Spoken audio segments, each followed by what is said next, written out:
No, it was really interesting timing. As you said, we just kind of reconnected through this difficult time. Everything that you've been doing just stood out to me online, and just with everything I've been learning as far as trying to, I guess, that quote unquote influencer or thought leader kind of idea, and just trying to figure out what I'm doing and how I can kind of lead through this time.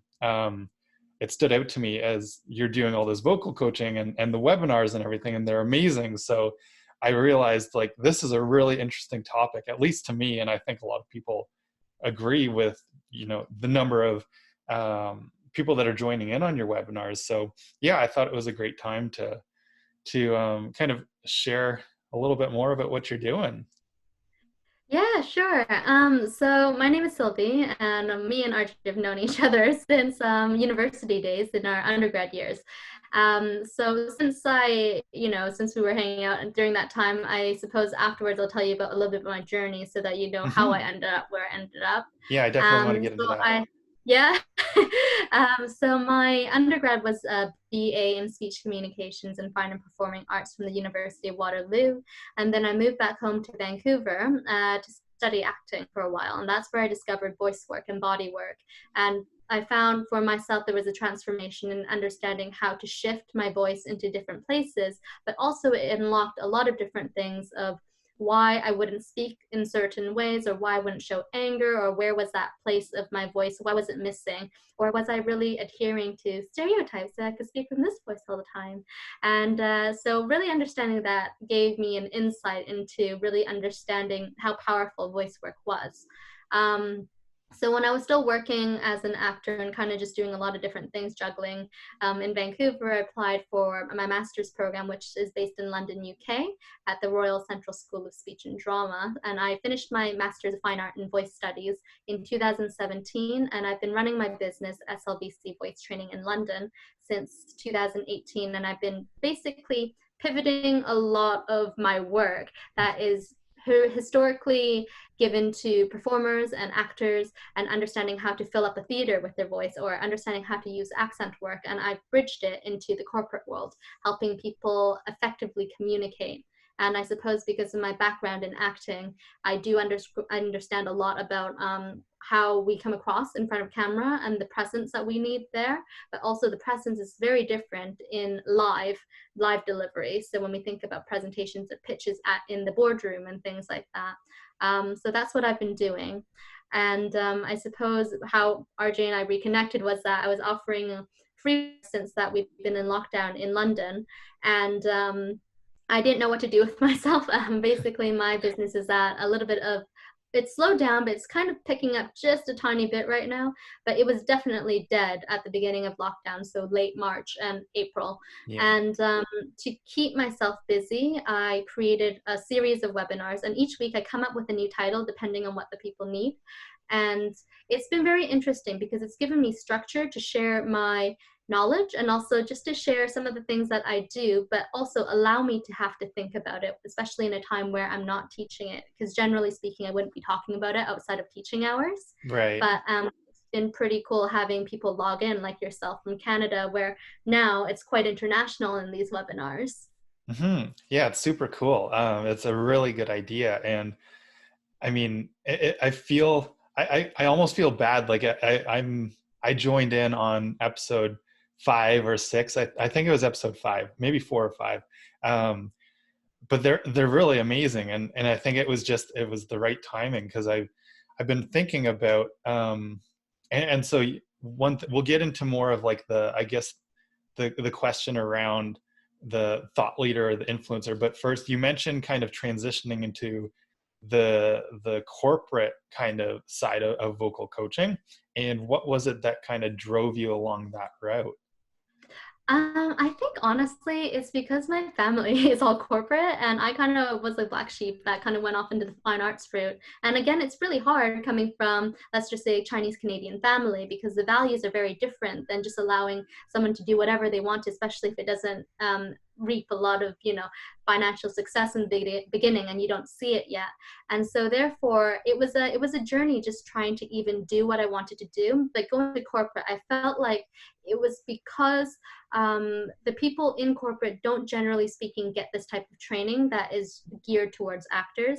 And I felt that there was such a rich experience, and it is an enriching experience for them to be able to harness their skills through this other avenue than just going to the generic workshops, which are public speaking and that type of thing, when there's so many different subtleties and nuances in the layers of understanding how our vocal communication and understanding the physical alignment of the body and the anatomy have to do with that, rather than just thinking, oh, it's just mindset, it's just positivity. But there's actually tactile things that you can do and actionable exercises. Totally. Yeah, that's what I mean, even just watching the first few of the webinars has blown me away with it clicks in. It's something that didn't really make sense, or we don't normally think about, but it really makes a big difference. So what are some of the, not like quote unquote promises, but what are some of the things that you kind of see evolve or change as people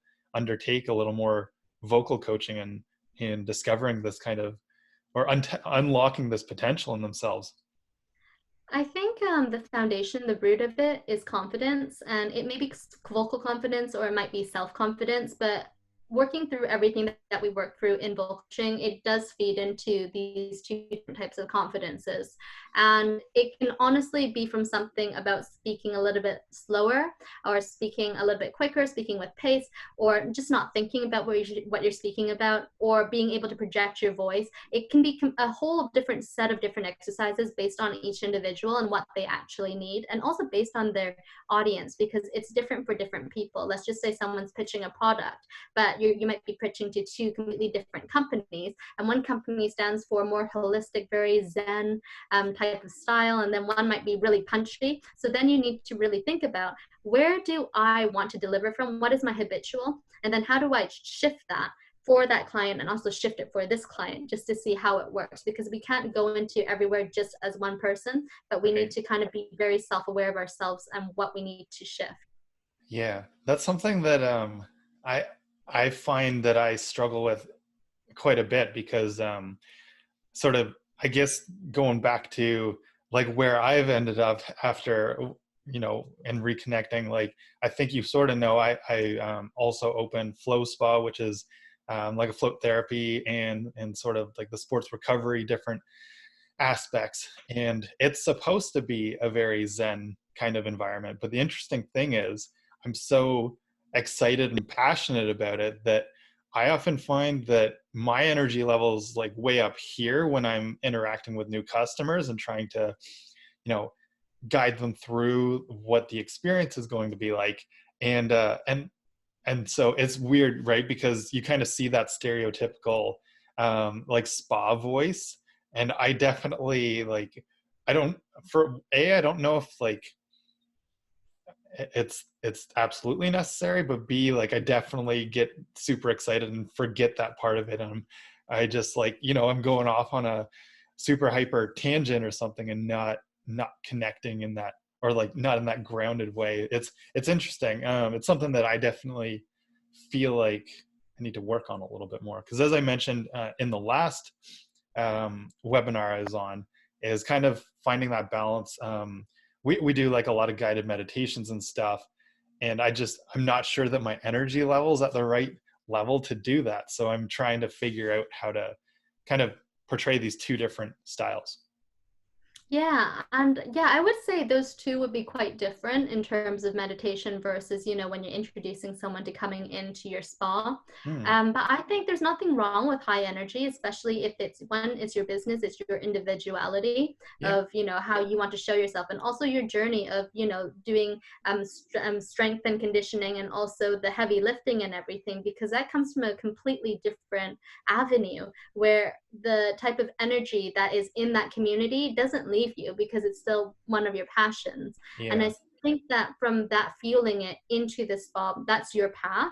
And when you have that, you can kind of carve your own path and how you want to share this new experience that you can give other people, especially if they come from that avenue of heavy lifting and they want to relax their bodies, versus somebody who just does restorative yoga 24/7 and then trying to look for spas that's just as zen. So I don't think that there's too much that is wrong with being high energy with that, but definitely probably listening, especially when we're in that high energy place where we want to share so much, and listening to what the client needs. I think that would probably be something that is easily kind of attainable, because then you just kind of listen a little bit more, but you can still be on the same energy. But definitely, I think for meditation, that's an interesting one, because I suppose it depends on what type of meditation you want to guide. Yeah, And yeah, for sure. Yeah, because there are different types of meditations where it's okay to be a little bit higher energy. And I think part of what kind of clicked into realizing this importance with the vocal training is, are you familiar with Tony Robbins at all? Yeah. So did you watch his documentary on Netflix? I think I did a while ago. So anyway, the long story short, there's a scene where he's like practicing his like scales, and so he's going through vocal training, which is really interesting, right? Because he's got that like gravelly voice that's like it doesn't sound like he could to sing to save his life, essentially.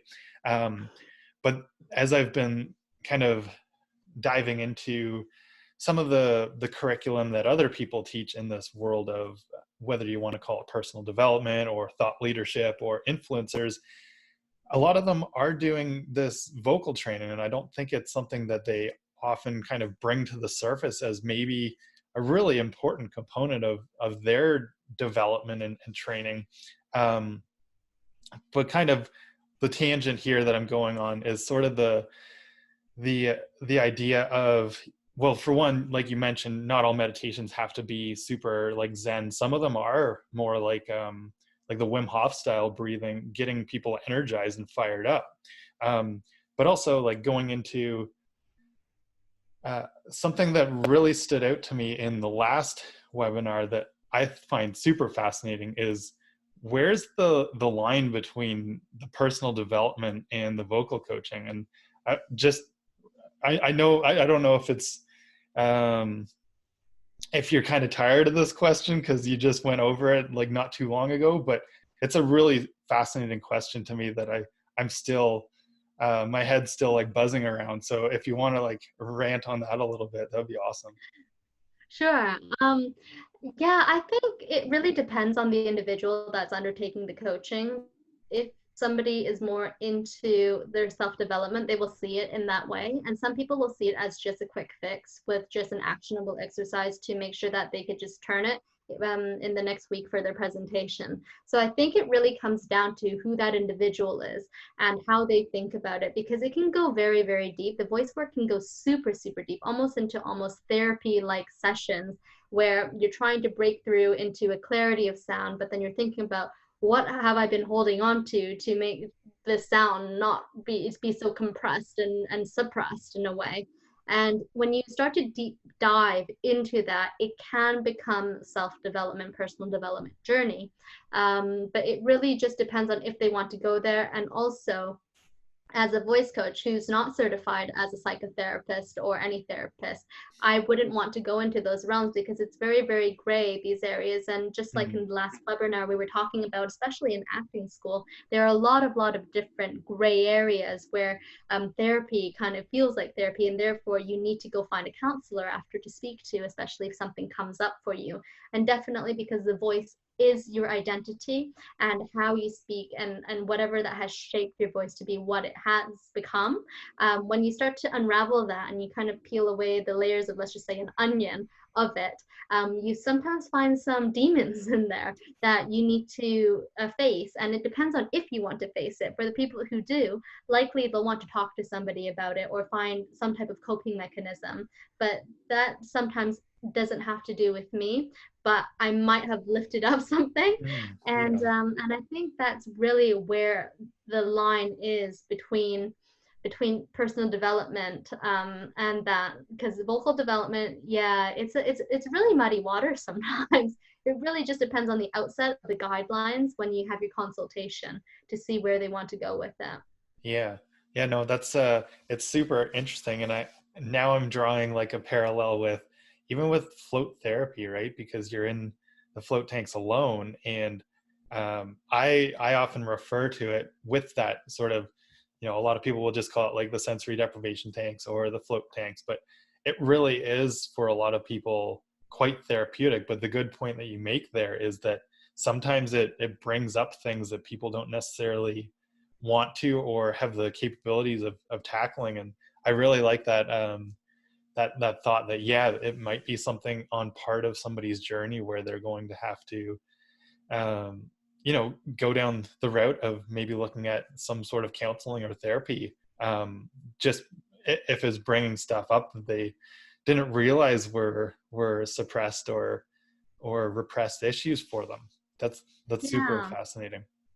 And especially with the physicality of float therapy, is that you're literally taking away gravity so that all of the burdens or issues that sit quite heavily on people, generally speaking, you allow that physically to disappear. And it Hmm. just depends on if they want to. And when I do some vocal exercises with them, I lay them down on the ground sometimes, especially if it's about breath work.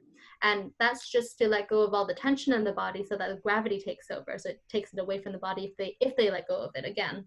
So in float therapy, it's kind of the same, but also on a different vein, in a different vein. Hmm. Yeah. Yeah, for sure. um and I've been blown away just by how much with the vocal coaching seems to be a lot like, whether it's instruction, there's a lot of tie-in with yoga and meditation and everything with the exercises that you're guiding through people through. Now, is that something that you kind of have developed into your own style of it, or is that pretty common in like the vocal coaching, that there's a lot of this uh, almost, I guess, like holistic wellness practice with it? Holistic wellness practice going into these exercises is something that I choose to do. Cool. Um, and I think when it's not holistic for me, I don't really like it, is why. And also I that's how I take the vocal training. But the exercises is a very kind of fundamental part of what vocal development is in terms of training actors, which is where it comes from, what vocal Right. training is. And it's actually very physical. So actors will be going through this program 3 years full time, laying down on the ground at 3 hours at a time, or doing whatever vocal exercises that they need to open up that space in the body. Because the muscle tension that starts to build in the body over time, let's just say they enter acting school at 18 years old, 18 years of tension has built up to that point. You start to relax all these different layers of the body, and also relaxing the breath, because mostly what we're trying to do is relax the broad body so that we get more breath into the body that's easy. And once you have that easy breath, that breath is what's the power source for the voice to come out. And then they're also trying to work on a better vocal quality for resonance, for articulation, which is tension, but added on top of after they've relaxed everything. And also for understanding how it needs to feel in terms of, if there's tension here, nothing can vibrate, because tension, it takes away vibration of sound. So when we start to relax even the muscles in our face, muscles in our body, muscles in our feet, we can sometimes feel that vibration of sound through the body, which is quite a thrilling experience. Yeah, definitely. And it's something, I don't, it still blows my mind, like the thought of all of this kind of, and I don't know why it never really crossed my mind as how important it could be for, yeah, to the point of like you talk a lot about like developing authority and gravitas, right?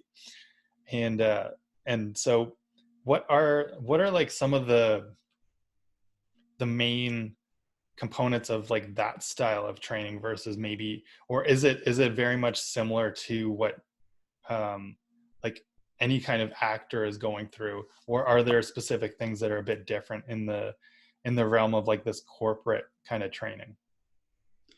Authority in Gravitas is something that a lot of corporates ask for, especially female corporates, Hmm. and sometimes male corporates, but mostly female corporates. But in general, in the sphere of actor training, you more so see those people as individuals. And if they seem to be that they're missing some confidence or they're missing, authority, or perhaps they're more submissive, that's when you would add it in, but they wouldn't be asking for it, right? Because they wouldn't know that they're missing it. But a lot of the Right. yeah, so a lot of the corporates who come are noticing, maybe from feedback or maybe by themselves, that they're not being heard, or that their higher ups are saying, after their appraisals, that if you actually build a little bit on this, then I think it's going to be an easier route for you to climb this ladder, and so forth. So I think those are the main different parts. I mean, like, it could be taught to anybody, Hmm. but you have to really suss out if it's right for that person and if it's what they're looking for. I think that's the main difference between actor training and corporate training, is that the corporates are coming to you and asking you for what they need, but also you need to assess, is that what's missing, or is it just the surface layer that they're wanting, but there's something a little bit deeper that needs to be kind of unwound, and then you get that surface area. Right. Right. Yeah, that makes sense. Um, so I guess as you mentioned, that's more like where you've led your path down, is to training more in that realm, right? So Mm. that's what your like typical client looks like now. Yeah, my typical client, like, there's a lot of private people who come to me who work in corporates, and there's Yep. corporates who hire me for group workshops and things like that. So I go to them for the whole day. But obviously with virtual stuff, it's shifting a little bit. Yeah. And some actors have found me recently, so sometimes I help them with accent training as well. So for me, I'm not like an accent specialist, but the only two that I will help people with is either shifting into more of a standard British sound or a standard American sound.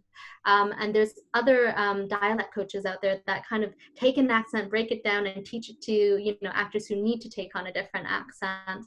Hmm. But I would say vocal training is something that's not very mainstream. Is probably why it never, you're saying how you'd never thought about it before, because people just aren't exposed to it. It's not something that's really offered to regular mainstream non-performer people, Right. unless you are in performance. Hmm. Generally speaking, you wouldn't cross it unless you're looking for coaching. But then when you're looking for coaching, there's so many life coaches out there, confidence coaches, public speaking coaches.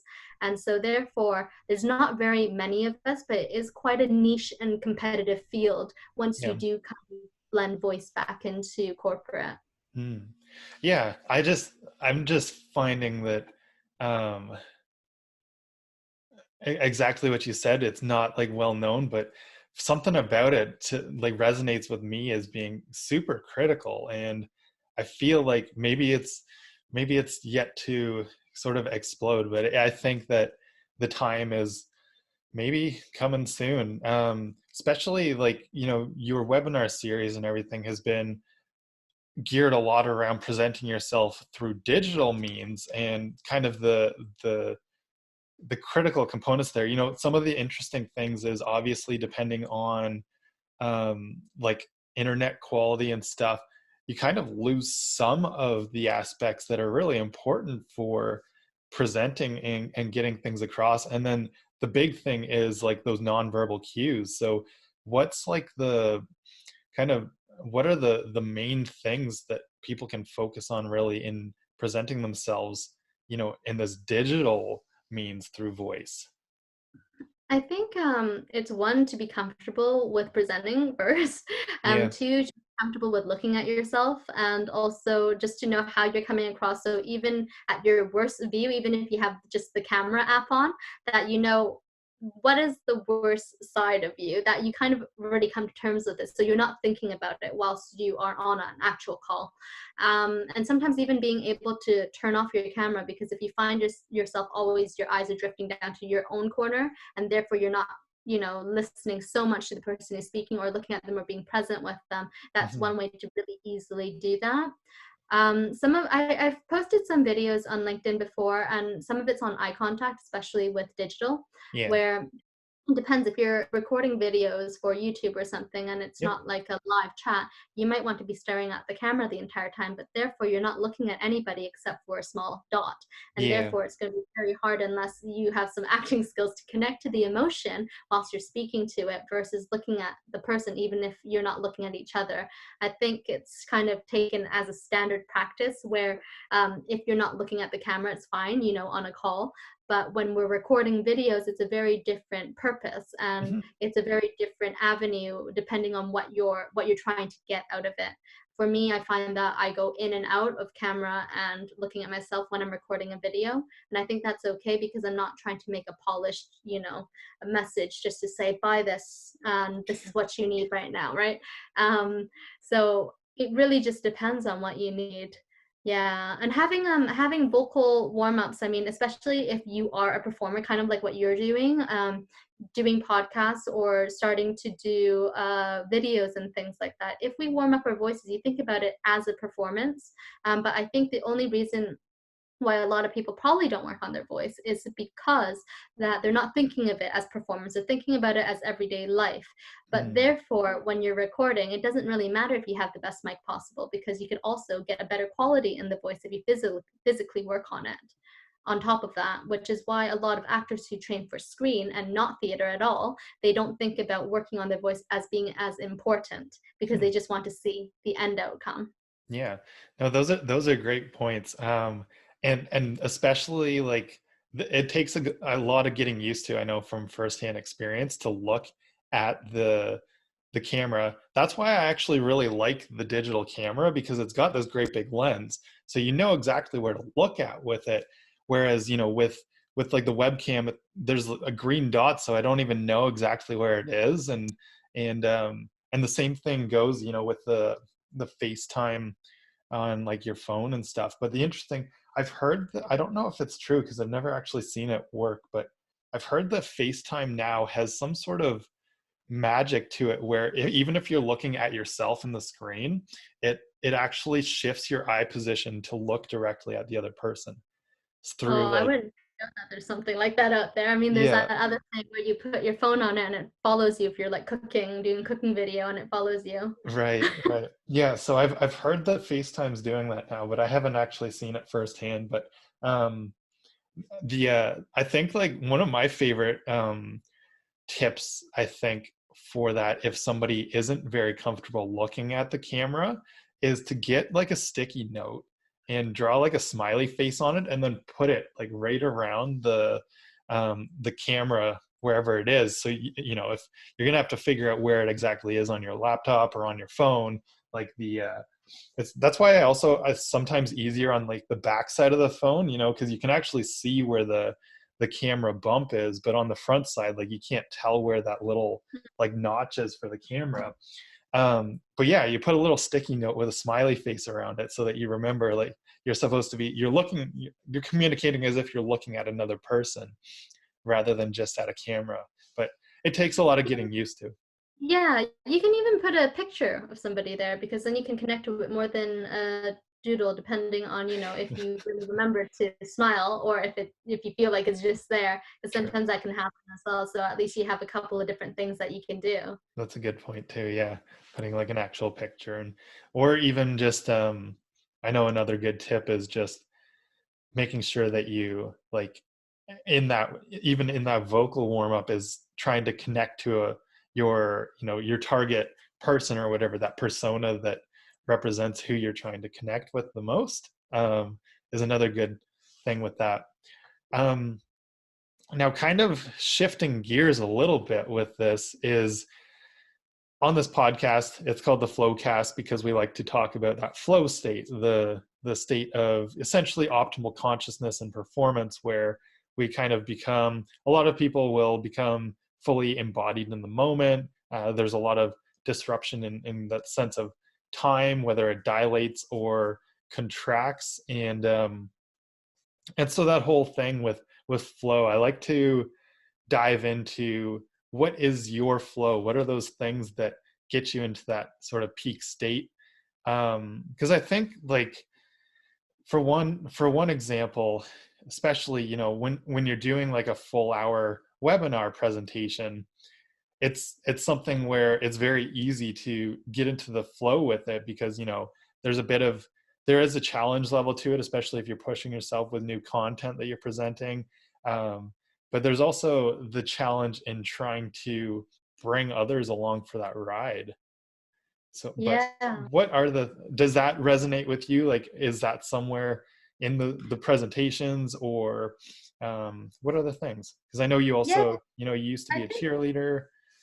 Yeah, I think flow happens in a lot of different places in performance. I mean, yeah, in Hmm. sports and cheerleading, it's, you know, getting into the flow of making sure everything's going and not thinking so much about it. In terms of the webinars, I create new content for it every time. But because I'm so familiar with the type of content I deliver, even if I switched up the content and it's new, it seems to be quite embodied anyway. Yeah. And I just talk my way through it. But flow happens in a lot of different ways, because in one-to-one trainings or group trainings, which is not the webinar, when you get into that moment, especially as a teacher, being a good teacher, you listen a lot more for what somebody needs. And I think that's what the flow is, of one, knowing your knowledge enough so that you don't need to think outside to break that flow, but also to be able to flow it into exactly what they need. Hmm. And being able to make it a very, very smooth transition all the time, and constantly doing that over the full hour.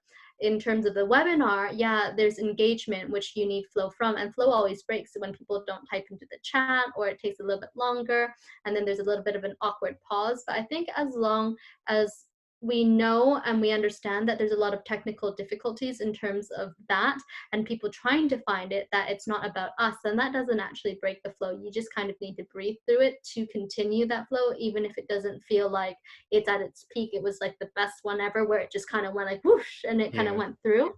um but I think it shows up in very, like, a lot of different ways. But when you're able to identify all of these different things that are happening, you forgive yourself a little bit more for the little hiccups that might happen. Like for me, when I'm working off of one screen and I have my PowerPoint up, like I have to open my Zoom first before I can open my PowerPoint and share that screen, because otherwise you don't see much, and then you can only see a strip of people on cameras. But then also you don't know where the chat's gone. And if the content's new, this is what I see that I struggle with, is that Yeah. how do I move the chat and the video so that I can see what's on the content, so that I know what I'm delivering. And once you kind of get used to that, and that's kind of what it's been for the last 3 webinars, I started feeling a lot more comfortable. Cool. Yeah, that's a great points there. Yeah, I'm still trying to tackle the whole challenge around the digital flow, because group flow is kind of where a lot of people, I guess, are getting to more.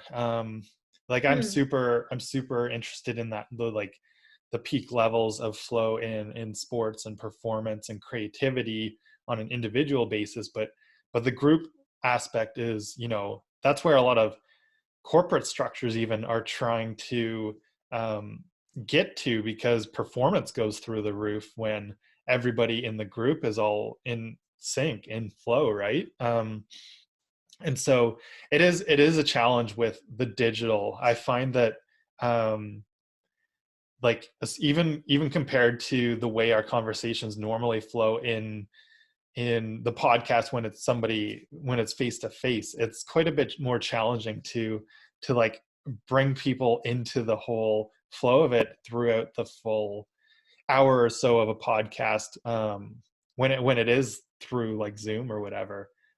It's interesting Yeah. for sure. I think you're doing a pretty good job, even in terms of this podcast, in flowing, because obviously we can both feel when a topic's about to end, and Yep. then you put something in right away, and it seems actually quite seamless, where there is no actual pause. And I just addressing kind of the individual challenge of digital, you know, kind of keeping it up, and how do you find that flow. I think from watching some of your videos and things like that, especially when we're recording ourselves, and I was doing this before I got onto the call, I think it's about self-consciousness and really understanding what you want to go to right away, so that we Oh make yeah. as minimal edits as possible, or that during the actual filming, when you know you make the mistake is to take the pause right away, center your breath, and then just redo it again. So that's what voiceover is like all the time. If you make a mistake, you pause and then you redo it right away, because also you don't want your face to move too far out of the frame. Yeah. So it doesn't jump so much. And I think that's where the flow is finding out what is the coping mechanism of when we make mistakes or when we get self-conscious, because we know we're thinking in here when we get self-conscious when we're recording ourselves. And I do this all the time as well. So I'm thinking about this, and the flow in doing that is the process, even if it's not perfect on the first kind of like thing without edits, is to be able to kind of get into it, kind of be energized, and you've got yourself ready in that mindset, you're doing it, and all of a sudden, crap, I make a mistake. And then it's kind of like breathing there, centering, and then kind of, well, this is what I was saying before, and then kind of going into it. And that's kind of where I find that flow to be when it's individual. So that might be helpful in terms of when you're recording videos, but that's what I actually do. And I was trying to record a video over the last hour before we got onto this call, and I'm just like, still don't like it. I usually especially in like the videos, the vlogs, and the recordings like that, like you said, yeah, getting into the flow, the more that you know the topic, the more like the first videos I did were completely scripted, and I was reading and then I'd look at the camera and say it, and then I'd forget where I was going, and then I'd look back and try to like say it word for word, which comes off more as, like you said, like a voiceover, which I may do for like the mini podcasts and stuff, but doesn't exactly feel as natural, I guess, in the vlog format or YouTube, where people want to be connected more in like an intimate way with the conversation, right? And with it being, yeah, more natural. So I've trained myself, I guess, to get away from doing that. And now it's more, I'll have a couple of overarching themes for the video or the topics or whatever.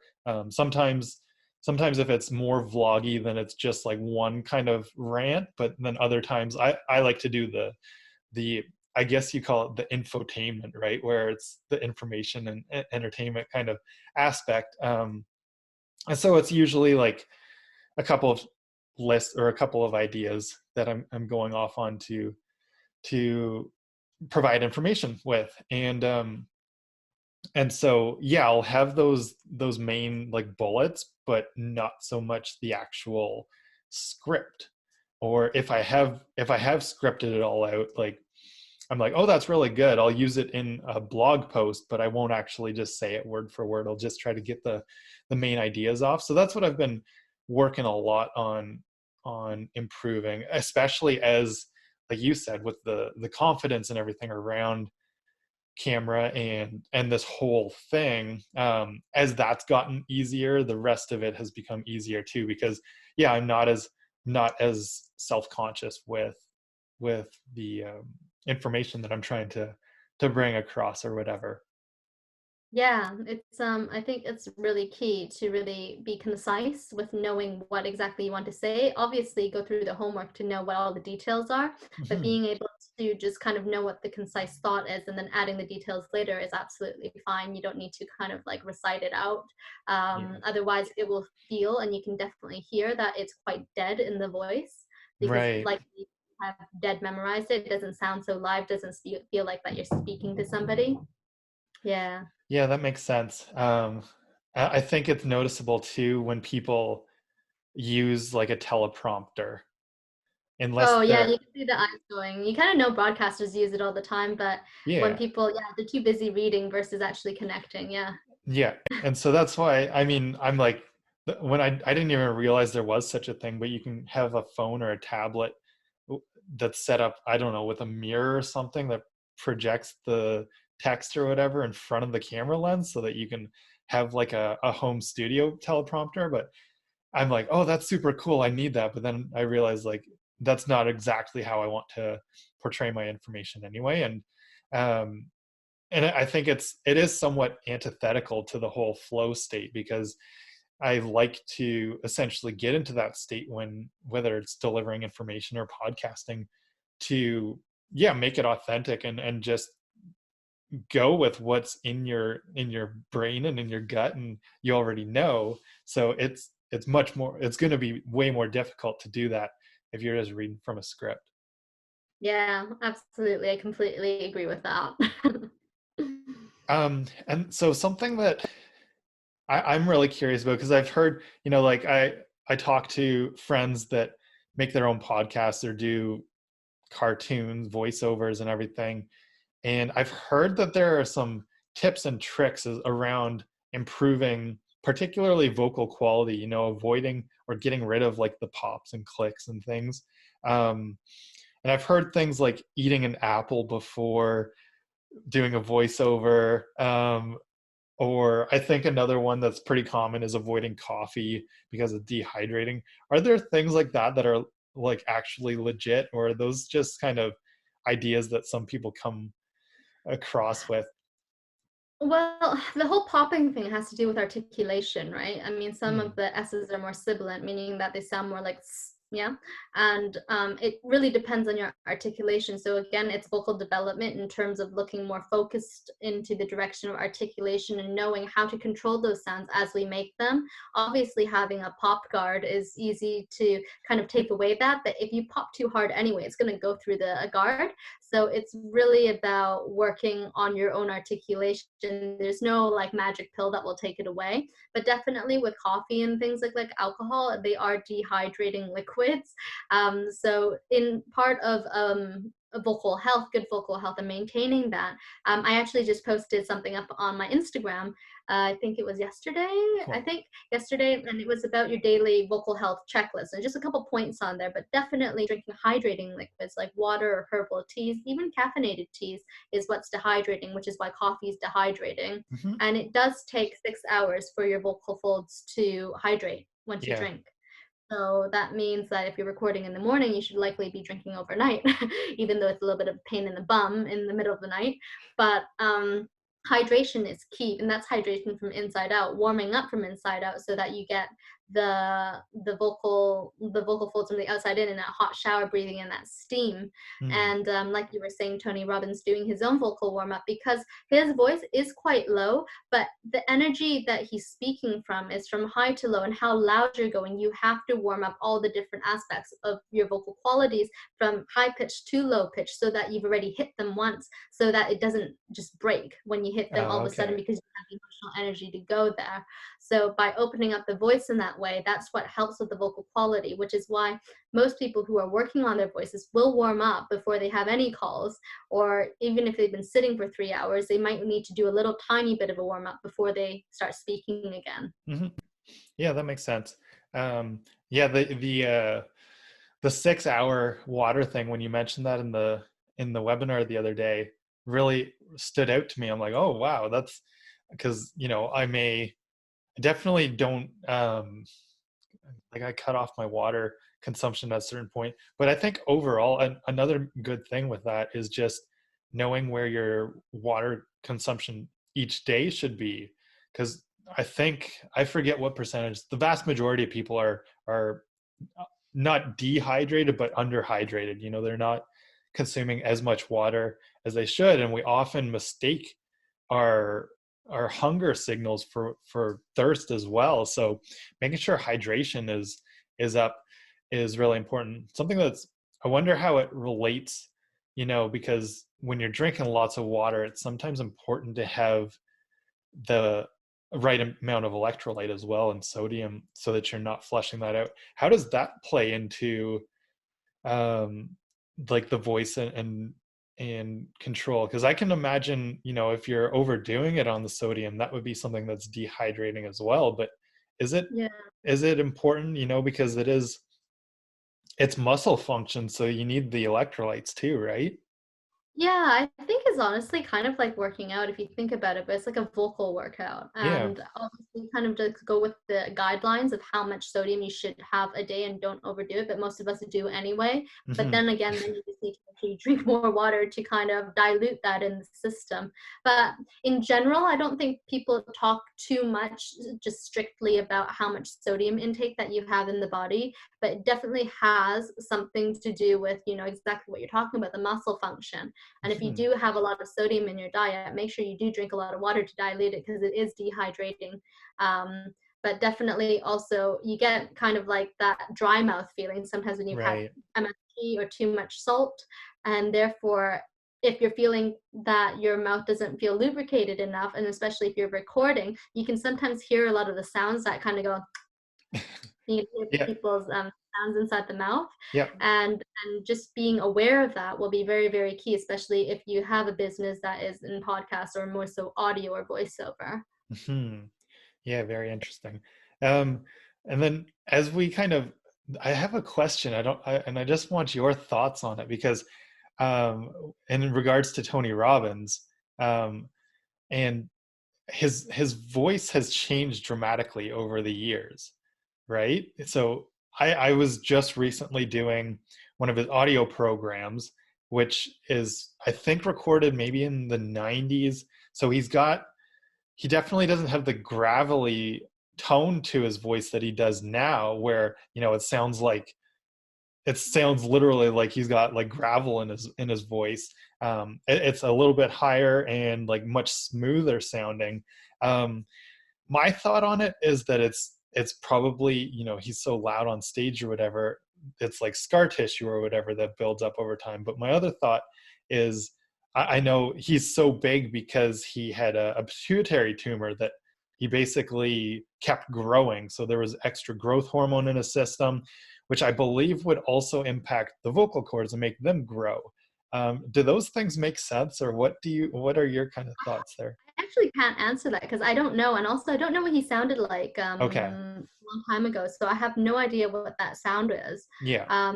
I do know what his sound is like now. It's very resonant. It is resonant, but it does have a gravelly quality to it. And obviously, the gravelly quality is not the clearest channel that you can have. So the gravelly sound in anybody's voice, generally speaking, means that there is something blocking the airway, or that there is a little bit of kind of like it's sitting on something. Therefore, there's Uh-huh. the gravelly sound. Because if it was just a clear sound, you would have a clear airway and a clear closure of different muscles working inside the mouth to make those sounds. But likely, kind of like when you listen to women from California, they're kind of like kind of back here, a lot of, and yeah, instead of yeah, it's a yeah. And when it's sitting on the back there, it's called vocal fry. So therefore, it's just the throat that's kind of closing up a little bit and letting that sound sit on the throat. So that might have something to do with it, but I'm not sure about his own vocal journey or where Yeah. it's come from. But that's really, really interesting. I think it's a really interesting thing to note, because then you know that since you've been on the webinars that you've been thinking about these things and you've been applying them to when you're listening to other people's voices, and that will True. start to hone your own voice and work on it. Because honestly, listening and analyzing is probably one of the easiest ways into really understanding. When you're seeing the differences there, then you can start to see the differences in yourself and you can apply it in that way. That's really Yeah. cool. Yeah. And I mean, after doing this podcast for a year and I mean, vlogging started, I've been making videos for the spa for a year as well, but the vlogging every week since the start of this year. Obviously there's a lot of time where I am having to analyze and I guess criticize myself. I'm actually pretty good at not criticizing myself as much. I kind of just tune it out and see myself more as like a projector for the information than like me. I've gotten out of the self-consciousness quite a bit, which I'm stoked about because it took a lot of time to get out of Mhm. my own way in that sense. But yeah, no, his voice is just something that especially when I listened to these audio tapes from the 90s or whatever, and the change in him just is really drastic. So I was very curious. But is scar tissue from like, like metal singers or something, is that something that does affect the pitch or the tone of voice? Yeah. If you heard about like a vocal hemorrhage and things like that, Mm. especially when they've been when people aren't using their voice gently enough for how it's actually supposed to work, you can get vocal nodes and things like that, especially in singing. And some Okay. people get it in speaking too, especially if you're not speaking in a very effective and efficient manner to use the voice. And definitely it can have a complete voices can change, and it can definitely change the quality. It can get gravelly, it can get quite low, and then people are stuck with it because also it hasn't been diagnosed early enough.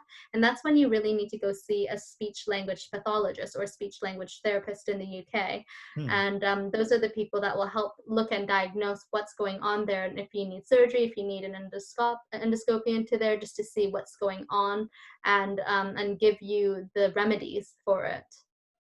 Yeah, Yeah. interesting. Um, kind of, I guess, shifting gears again, I just want to, this whole Zoom kind of style of the podcast changing is also checking in with people and seeing like how's life, or what are the things that you're doing during this lockdown. And you're in London. Are things still locked down there? Yeah, they've kind of like lifted, they didn't really lift restrictions, but like they kind of made it a little bit, they eased it a little bit, which wasn't very clear either, where they ask you to go to work only if you can't work from home, but then they tell you to walk and bike to work if you can, but sometimes we live very far, like usually a 40-minute tube journey. And they can only, I think inside the tube right now, that you can only occupy about 15% of the space on the tube, so Mm. that you maintain social distancing. But so that's kind of what's going on now, and you can go for unlimited time exercise outside now. Before it was like a walk a day for like an hour, Oh, or like a 30 minutes a day, and that was it. But it's not okay. like they can track you anyway. But now Yeah. they say you can go out for more than once a day. I think that's mostly it though, because they still ask you to make only essential trips, Yeah. but they're just saying if you can't work from home, you go to work, Oh, but okay. figure out how to get there whilst maintaining social distancing and avoid traveling in the rush hour times. So I suppose yes, we're still in lockdown. It's just a little bit. It doesn't seem very much different to me right now, Yeah. but I think things probably won't get back to normal here until, I would say, I mean, some businesses some businesses in the city might be occupying their buildings soon, maybe in June or a little bit after that. Hmm. But I think a lot more people are going to be working from home. So therefore, a lot of businesses, even my own, I think, are going to need to have a lot more of the virtual training and things like that. But I Yeah, think it's not bad to have virtual training because it becomes more accessible for people who are not just in your regional area anyway. for sure. Um, yeah. Yeah, I How think about in so the at least it's actually kind of provincially based. So each province has a little bit of a different um, kind of timeline and everything. Right now in Ontario, as of today, was sort of the stage one of reopening, um, which is quite limited. It's kind of like non-emergency surgeries are like, it's mostly medical based, but also things like the garden centers and hardware stores. And so it's not really at least on my end, it's still kind of the same thing. Not clear yet when sort of the non-essential wellness businesses will be allowed to reopen. I'm hoping that it'll be in like the next stage, whether that's 2 or 4 weeks from now, but it's not actually been announced. So it's still kind of up in the air and unknown. We definitely like, I mean, the whole flatten the curve concept, like, and Peterborough in particular, being a smaller town, um, things things didn't get hit super hard. Like there's been difficulties around the area, but um, I don't know. At least for me, it like you weren't allowed to go places, but it didn't feel like too much of a change. Or maybe it's because I'm used to it now. It's been 2 months now, so it's the new normal as we're calling it. Um, but but yeah, it's, I can definitely tell that people are getting restless and stuff. Like there's a lot more people going out and driving around again. It did feel like a ghost town for a while, but Mhm. things are getting a little bit busier, and I'm hoping that that's I'm hoping it's not too soon, because I would hate to have to go through this all again in a couple of months if people are kind of loosening up the restrictions a little too soon. Yeah, it feels the same over here too. After they made the announcement, I think on Sunday or something, there were so many cars out, Yeah, and just feels like that. It's, I mean, like the UK obviously is way worse than Canada, but they're fearing a second peak is why. But I think a lot of people want to hear a little bit of lifting. yeah, It depends on which way you go, and I think it's probably a little bit more 50-50. Yeah. yeah. No, Yeah. it's challenging. And then I guess so. You've lived in several big cities now. What's the what are kind of the things that kind of bring them together or divide them, that make them unique and interesting, that I yeah. okay, so I've lived in Vancouver, grew up in Vancouver. Then Hmm. I moved for university first to Waterloo, so it's not that big of a city. It's more so a university town. But I visited you down in Toronto, Yeah, and you're right. then I moved to London, which is massive. Vancouver is a major city, but does not feel like a major city. Feels Okay. like you know everybody there. So I think that's the main difference. Going to Toronto, I never spent too much time in Toronto, but definitely it feels like a very American, it's probably like an Americanized major city in Yeah. Canada. Yeah. But Alberta feels more Americanized as a province to me. Um, so Toronto feels like a mini New York. Hmm. And London is just super international. Like everybody is basically not from the UK or London sometimes when you run into them. I don't meet a lot of Canadians here, but when I do go to Canadian events, I see Canadians here. But a lot of the people who sound North American are from America. Okay. And there's a lot of Europeans here, lots of Europeans. And because my husband is British, I do meet quite a bit of British people. Hmm. Um, but other than that, with my business and who it's geared towards, I don't see as many British people, especially if you're looking for me for accent training. But with local development, I do see a lot of Brits, but also a lot of international people. I guess I should ask where everybody can find you online. You're definitely active on LinkedIn, which is great for your business and and all of that. Where can people find you and get connected? Yeah, so I'm on all different types of social media. You can find me mostly on LinkedIn first. So LinkedIn, Sylvie Lui, and I have a LinkedIn company page as well. So SLVC Voice Training in London. I'm also quite active on Facebook and Instagram. So on Facebook, you can find me as SLVC Voice Training in London again, and on Instagram, I strictly speaking VC. I'm on Twitter, don't really know how to use it, but but that one is Sylvie Louis BC. They all have different names, so I'm sure that you'll link them below so that you can Yep. see them all. Yeah. But no, I mean, it's the struggle, right? But you've been crushing it on the platforms that you are frequenting. So that's the key. It's not necessarily about how widespread you are, as long as you're reaching the people on the platforms that It matter the takes most. a lot of work, doesn't it?